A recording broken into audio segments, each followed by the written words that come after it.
Assalamualaikum warahmatullahi wabarakatuh. Perkenalkan nama saya Rivita Abel Ginting, NPM 2408260007 ingin menjelaskan kepada Anda semua mengenai tugas saya di BSO 1 yang berjudul Integration of the Cardiovascular, Respiratory, and Digestive System. Kita akan mulai dari bagian kiri atas yaitu cardiovascular system, di mana memiliki anatominya yaitu jantung dan pembuluh darah.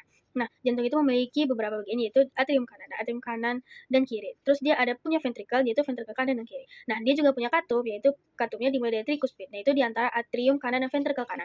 Nah, kalau yang bicuspid yaitu di antara atrium kiri dan ventricle kiri. Nah, kalau yang katup pulmonalis itu dia di antara ventricle kanan dan arteri pulmonalis.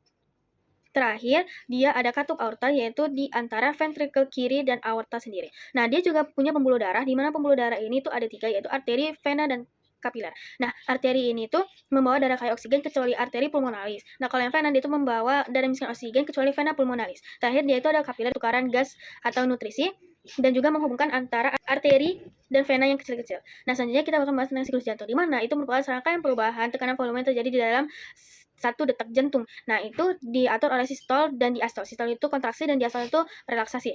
Tentunya kita bakal menjelaskan masuk ke curah jantung. Nah, jadi curah jantung itu merupakan cardiac output, di mana itu jumlah darah yang dipompa oleh jantung dalam 1 menit. Nah, itu diukur dengan rumus stroke heart dikali dengan heart rate. Nah, itu merupakan darah dalam 1 detak yang dipompa oleh jantung dikali dengan jumlah darah yang dipompa jantung dalam 1 detak juga. Nah, selanjutnya kita bakal masuk ke bagian tekanan darah atau blood pressure, di mana itu kekuatan dia berikan darah untuk mengontraksi atau mendorong dinding arteri. Nah, ini normalnya itu 120/80 mmHg. Nah, ini juga dipengaruhi oleh resistensi vaskular dan volume darah. Nah, ini bagi menjadi 2 yaitu darah sistolik dan tekanan darah diastolik. Nah, kalau yang tekanan darah sistolik itu tekanan darah yang muncul akibat jantung kontraksi. Nah, untuk tekanan darah diastolik itu muncul jantung sedang relaksasi. Nah, selanjutnya ada sistem konduksi jantung atau cardiac conduction system. Nah, itu merupakan jaringan khusus dalam jantung yang bertanggung jawab untuk menghasilkan dan menghantarkan impuls sehingga jantung akan terus berdetak secara efisien dan stabil. Nah, itu dimulai dengan tahap dari nodus SA yang sinyalnya itu muncul dari situ sinyal listrik. Nah, itu akan menyebabkan atrium berkontraksi. Lanjut, si sinyal ini bakal jalan ke bagian jalur internodal menuju nodus AV. Nah, di nodus AV dia bakal ditahan supaya berkasis tadi sudah melewatkan sinyal yang sebelumnya. Nah, setelah sinyal sebelumnya lewat, maka nodus AV tadi akan melanjutkan impuls yang dia tahan untuk masuk ke berkas his. Bakal bercabang menjadi cabang his ada 2. Nah, itu bakal menuju ke serat Purkinje. Nah, jadi setelah sampai impuls tadi di serat Purkinje, maka si serat Purkinje akan memicu kontraksi di bagian ventrikel dan membuat memompa darah keluar dari jantung. Nah, untuk penyakit terkaitnya itu yang pertama hipertensi, yang kedua ada penyumbatan jantung koroner, yang ketiga ada gagal jantung, dan terakhir ada aritmia atau gangguan irama jantung. Lanjut kita bakal masuk ke respiratory system. Untuk anatominya akan kita bahas dimulai dari hidung dan mulut. Nah, ini sebagai jalan masuk dan keluarnya udara. Selanjutnya ada bagian faring dan laring. Ini merupakan ada persimpangan antara jalan nafas dan jalan makanan, dan serta memiliki tempat untuk pita suara berada. Nah, selanjutnya ada anatomi bagian trakea, yaitu batang tenggorokan yang menghubungkan laring dan bronkus. Nah, si bronkus ini juga merupakan cabang dari trakea yang menuju ke paru-paru kanan dan kiri. Selanjutnya dia bakal ke bronchiolus, di mana bronchiolus ini merupakan cabang-cabang dari bronkus yang masuk ke dalam paru. Nah, di ujung bronchiolus dia memiliki alveolus. Nah, ini merupakan tempat untuk O2 dan CO2 itu bertukar. Nah, ini bentuk itu kantung-kantung kecil di dalam paru-paru. Pernafasan ini juga dibantu oleh diafragma. Jadi diafragma ini merupakan otot besar di bawah paru dan dibantu oleh otot interkostal atau otot yang di antara tulang rusuk. Untuk mekanisme pernafasan itu dibagi 2, inspirasi dan ekspirasi. Inspirasi itu dimulai dari kontraksi otot, di mana diafragma berkontraksi dan menurun sehingga otot-otot interkostal bakal mengangkat rongga dada. Nah, ini membuat pembesaran rongga dada dan perubahan tekanan, di mana perubahan tekanan ini memang mengaruhi pertukaran udara. Nah, jadi dari luar masuk ke dalam.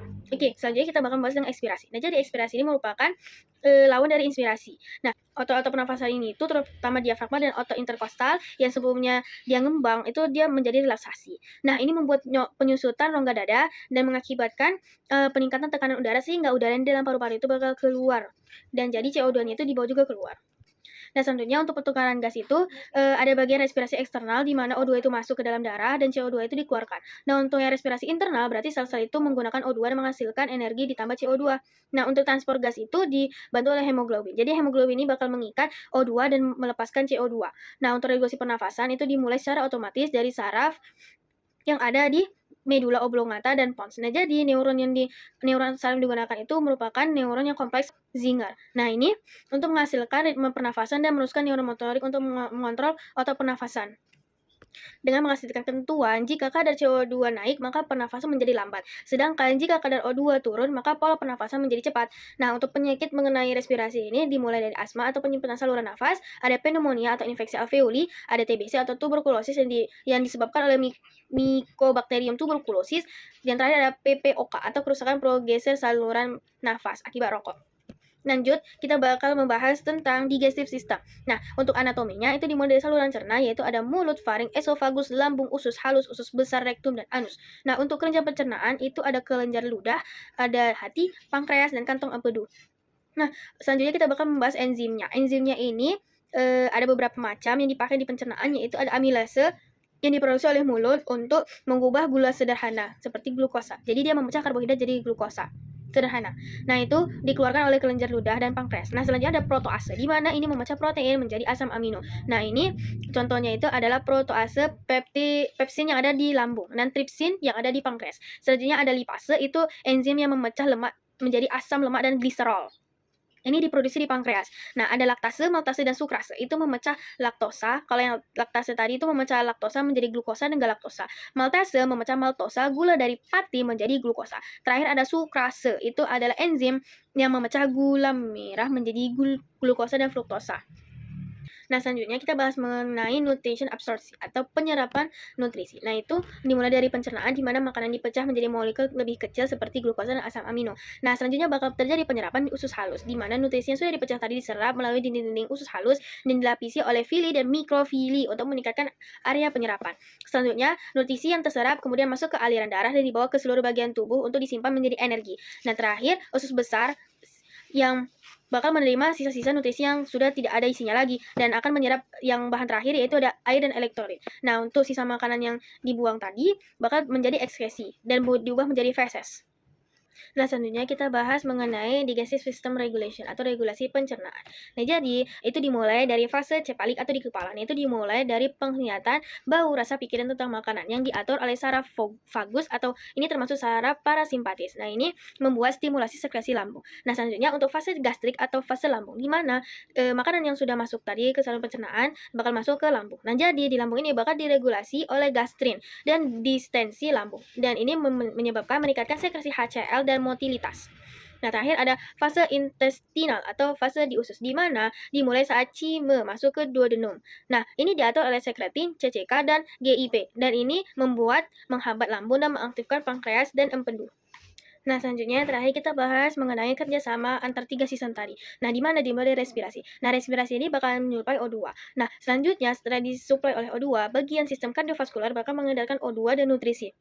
Nah, terakhir di bagian pencernaan. Nah, si pencernaan ini tugasnya bakal menyuplai glukosa, asam amino, dan lemak yang digunakan oleh sel dan menghasilkan energi ATP untuk bagian sistem-sistem lainnya. Ini juga berdampak dalam homeostatis, di mana mengatur suhu tubuh, mengontrol pH darah, dan menyediakan energi untuk fungsi organ. Nah, untuk referensi yang saya gunakan bisa dilihat di bagian mind map. Sekian dari presentasi dari saya. Apabila ada salah kata, perbuatan, ucapan, mohon dimaafkan. Kepada Allah saya mohon ampun. Assalamualaikum warahmatullahi wabarakatuh.